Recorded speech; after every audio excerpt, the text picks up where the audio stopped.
ఆంధ్రప్రదేశ్లో వైసీపీ పరిస్థితి అయోమయంలో పడింది. గత శాసనసభ ఎన్నికలలో 11 అసెంబ్లీ సీట్లతో చతికిలపడింది వైసీపీ. తర్వాత వలసలతో బలహీనపడిపోయింది. మునుపెన్నడూ లేని ఎదురుదెబ్బలు తగులుతున్నాయి ఇప్పుడు వైసీపీకి.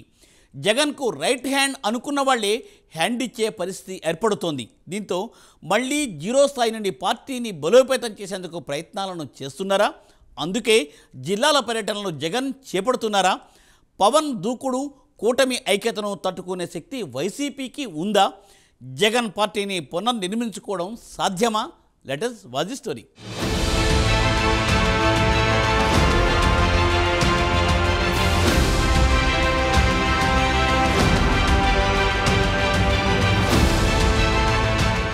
ఏపీలో వైసీపీ పరిస్థితి అగమ్యగోచరంగా తయారైంది. అధికారంలో ఉన్నప్పుడు తమకి ఎదురే లేదని విధంగా ప్రవర్తించారు. వ్యవస్థలను గుప్పెట్లో పెట్టుకుని ప్రత్యర్థులను ఇబ్బందులు పెట్టారు. ప్రతిపక్ష నేత చంద్రబాబుపై సైతం అరెస్టు చేసి జైల్లో పెట్టారు. జనసేనాని పవన్ కళ్యాణ్ వారాహి యాత్రలకు ఎన్నో అడ్డంకులు సృష్టించారు.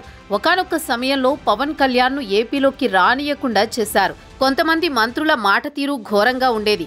పవన్ కళ్యాణ్ వ్యక్తిగత జీవితంపైన కామెంట్లు చేశారు. చంద్రబాబు కుటుంబ సభ్యులను కూడా రాజకీయాల్లోకి లాగారు.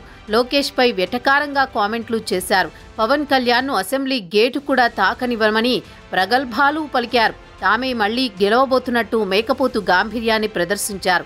అత్యధిక మెజారిటీతో అధికారాన్ని కైవసం చేసుకున్న వైసీపీ క్రమేణా ప్రజాభిమానాన్ని కోల్పోయింది.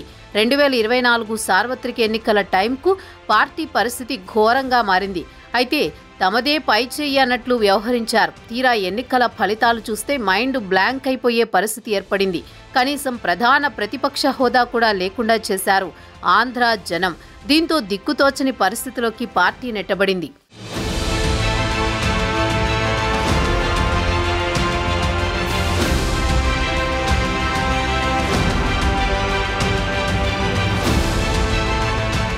గత ఎన్నికల్లో పాతాళానికి దిగిపోయిన వైసీపీకి గోరు చుట్టు మీద రోకలిపోటు మాదిరి పార్టీ నుంచి వలసలు మొదలయ్యాయి.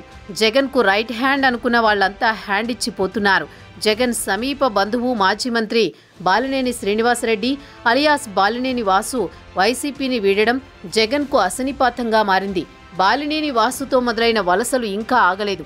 చివరికి పవన్ కళ్యాణ్ మీద 2019లో గెలిచి సంచలనం సృష్టించిన భీమవరం మాజీ ఎమ్మెల్యే గ్రంథి శ్రీనివాస్ కూడా వైసీపీని వీడారు. కాపు సామాజిక వర్గానికి చెందిన నేతలందరూ ఒక్కొక్కరుగా వైసీపీని వీడుతున్నారు. అంతేకాదు తాజాగా బీసీ సామాజిక వర్గాలకు చెందిన నేతలు సైతం వైసీపీని వీడుతున్నారు. పైగా ఇలా బయటికి వస్తున్న నేతలందరూ దాదాపు జనసేనలో చేరుతున్నారు.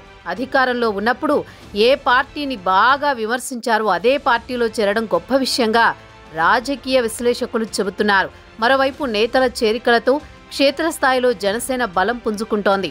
నియోజకవర్గాల్లో అనుభవం ఉన్న నేతలు దొరకడంతో శ్రేణులు అంతా ఒకే తాటిపై నడిచే అవకాశాలు కనబడుతున్నాయి. అదే క్రమంలో వైసీపీ క్యాడర్ కూడా చెల్లాచెదురవుతోంది. ఎవరికి నచ్చిన పార్టీకి వాళ్లు వెళ్లిపోతున్నారు. దీంతో క్షేత్రస్థాయిలో వైసీపీ బాగా బలహీనపడిందని రాజకీయ పరిశీలకులు చెబుతున్నారు.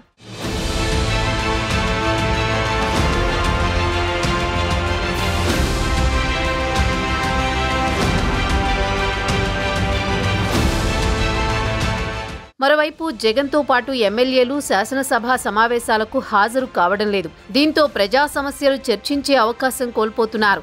దీన్ని గమనిస్తున్న జనం వైసీపీ పట్ల వ్యతిరేక భావంతో ఉన్నట్లు విశ్లేషకులు చెబుతున్నారు.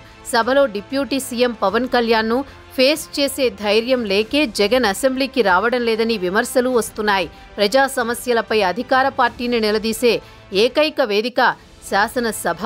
అలాంటి సభకు దూరంగా ఉంటూ జగన్ ఎలాంటి రాజకీయం చెయ్యదలిచారు అంటూ రాజకీయ విశ్లేషకులు ప్రశ్నిస్తున్నారు. తనకి ప్రతిపక్ష హోదా ఇవ్వలేదనే వంకతో జగన్ అసెంబ్లీకి ముఖం చాటేస్తున్నారని కూటమి నేతలంటున్నారు. ఈ దశలో ఉన్న 11 మంది ఎమ్మెల్యేలలో చివరి వరకు ఎంతమంది జగన్తో ఉంటారో గ్యారంటీగా చెప్పలేని పరిస్థితి నెలకొంది.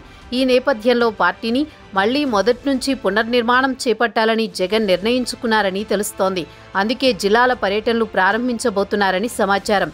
పార్టీని క్షేత్రస్థాయి నుంచి బలోపేతం చేయాలని బలంగా కోరుకుంటున్నారు.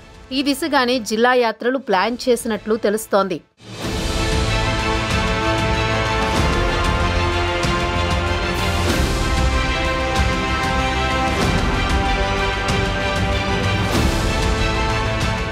గత ఎన్నికల్లో 100% విజయాలతో మంచి ఊపు మీదున్న జనసేన రోజురోజుకు బలపడుతోంది. ఇంతకాలం రెండు పార్టీలే ఉండడం, జనసేన పార్టీ మనుగడ కష్టమని దుష్ప్రచారం చేయడంతో జనసేన ప్రధాన ఫోర్స్ కాలేకపోయింది. పవన్ కళ్యాణ్ చాణక్య నీతితో జనసేన బలపడింది. పైగా అధికారంలో కూడా ఉంది. డిప్యూటీ సీఎంగా పవన్ కళ్యాణ్ రాష్ట్రమంతా పర్యటనలు చేస్తున్నారు. ఎక్కడ సమస్య ఉన్నా వెంటనే స్పందిస్తూ ఆ సమస్య పరిష్కారానికి కృషి చేస్తున్నారు.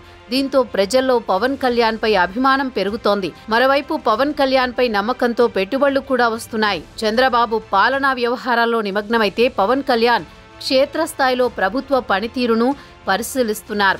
ఎప్పటికప్పుడు అధికారులకు తగిన సూచనలు చేస్తున్నారు. ఈ క్రమంలో జగన్ వైసీపీని మళ్లీ పునర్నిర్మాణం చేయాలనుకుంటున్నారు. కొన్ని చోట్ల వైసీపీ జెండా మోసేవారే లేరు. ఈ దశలో పవన్ కళ్యాణ్ దూకుడుకు జగన్ తట్టుకుంటారా అనే సందేహం కలుగుతోంది. సామాన్య జనాల్లో రాబోయే రోజుల్లో జనసేన ఏపీలో ప్రధాన రాజకీయ శక్తిగా ఎదిగే సూచనలు ఉన్నట్లు రాజకీయ విశ్లేషకులు చెబుతున్నారు.